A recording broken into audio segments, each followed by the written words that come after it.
Saya telah membaca dengan seksama laporan dari tim penyelesaian non-yudisial pelanggaran hak asasi manusia yang berat. 9 peristiwa simpang KKA di Aceh tahun 1999.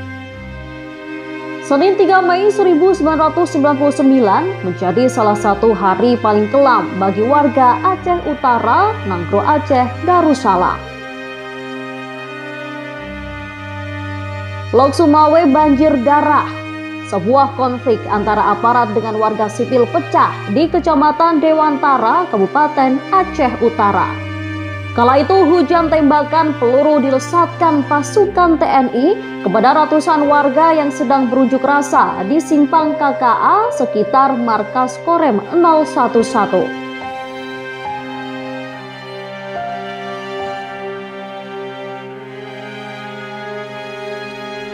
Unjuk rasa warga kala itu untuk menagih janji di tengah konflik Aceh yang dilanggar oleh pihak TNI. Namun, bukannya mendapatkan penyelesaian, warga yang berusaha menemui petinggi TNI malah mendapatkan perlawanan membabi buta. Peristiwa berdarah tersebut setidaknya merenggut 46 nyawa, 155 orang luka tembak, dan 10 orang dinyatakan hilang. Dikutip dari Kompas.com, tragedi simpang KKA berawal dari hilangnya anggota TNI dari Kesatuan Denrudah 001 Pulau Rungkong pada tanggal 30 April 1999. Anggota ini diduga menyusup ke acara peringatan 1 Muharram yang sedang diadakan oleh warga desa Cotmurong. Pada acara itu disebut-sebut ada seorang anggota tentara Sersan Aditya dari Satuan Artileri Pertahanan Udara Peluru Kendali 001. Prajurit TNI itu kabarnya menyusup ke tengah kerumunan warga dan kemudian ditangkap massa. Menurut versi warga, Sersan Aditya mengenakan seragam tentara membawa pistol dan HT di tangannya. Setelah ditangkap dan diinterogasi, menurut versi itu Aditya dilepaskan kembali. Tapi dari markas Arhanud sendiri menyatakan Sersan Aditya belum kembali ke satuannya. Kehilangan anggota itu menyebabkan sejumlah anggota Arhanud melakukan operasi pencarian besar-besaran yang melibatkan berbagai satuan termasuk Brimob. Ketika aparat sedang melakukan penyisiran di desa Cotmurong, mereka menangkap sekitar 20 orang dan melakukan berbagai aksi kekerasan. Para korban mengaku dipukul, ditendang, dan diancam oleh aparat. Menanggapi laporan tersebut, warga desa pun mengirim utusan ke komandan TNI setempat untuk melakukan negosiasi. Setelah proses negosiasi selesai, Komandan TNI berjanji bahwa aksi kekerasan ini tidak akan terulang lagi.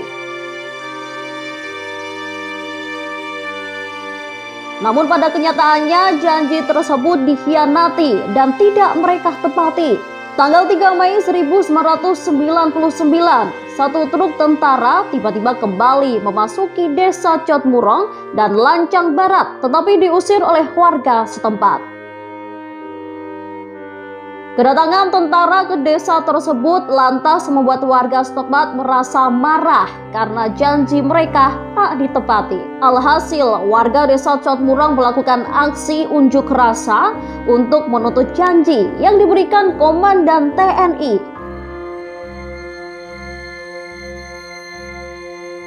Yang tampak pada saat itu yang berada di depan kerumunan massa adalah para wanita dan anak-anak.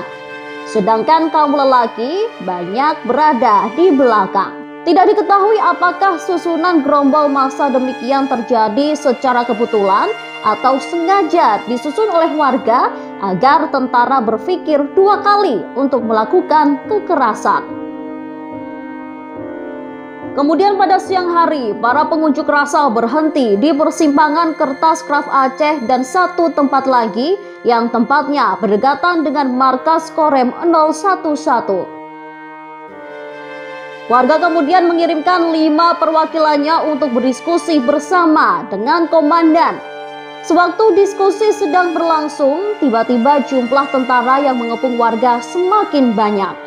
Warga pun mulai melempari batu ke markas Korem 011 dan membakar 2 sepeda motor di sana. Setelah itu, 2 truk tentara dari artileri pertahanan udara Arhanut yang dijaga oleh Detasemen Rudal 001 Lila Wangsa dan Yonif 113 Jaya Sakti datang dari belakang. Mereka mulai menembaki kerumunan para pengunjuk rasa. Dari peristiwa ini sedikitnya 46 warga sipil meninggal, 156 mengalami luka tembak, dan 10 orang menghilang. 7 dari korban tewas diidentifikasi masih anak-anak. Presiden Joko Widodo mengakui secara resmi terjadinya berbagai peristiwa pelanggaran HAM berat pada peristiwa Simpang KKA di Aceh Utara. Saya telah membaca dengan seksama laporan dari tim penyelesaian non-yudisial pelanggaran hak asasi manusia yang berat yang dibentuk berdasarkan keputusan Presiden nomor 17 tahun 2022.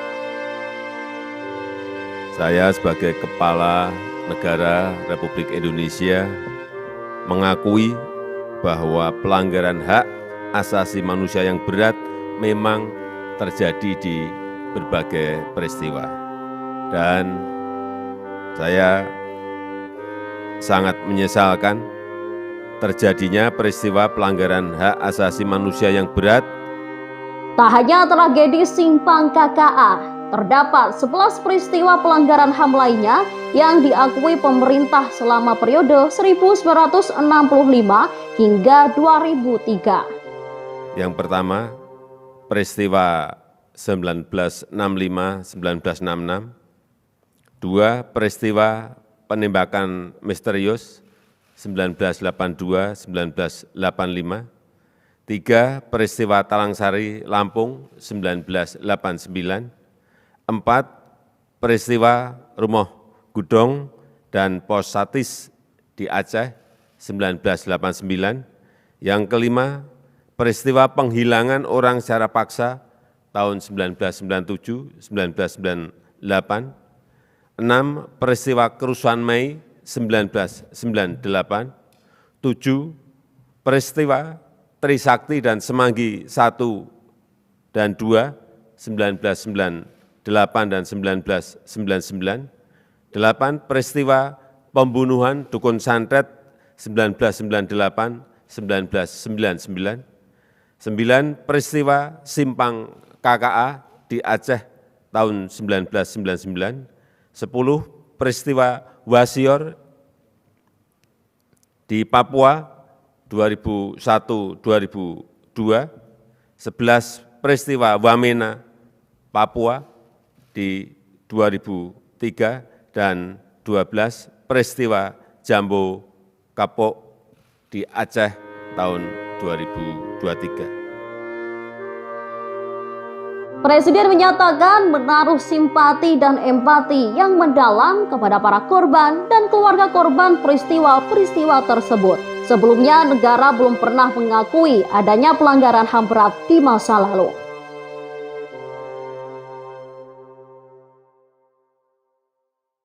Terima kasih sudah nonton. Jangan lupa like, subscribe, dan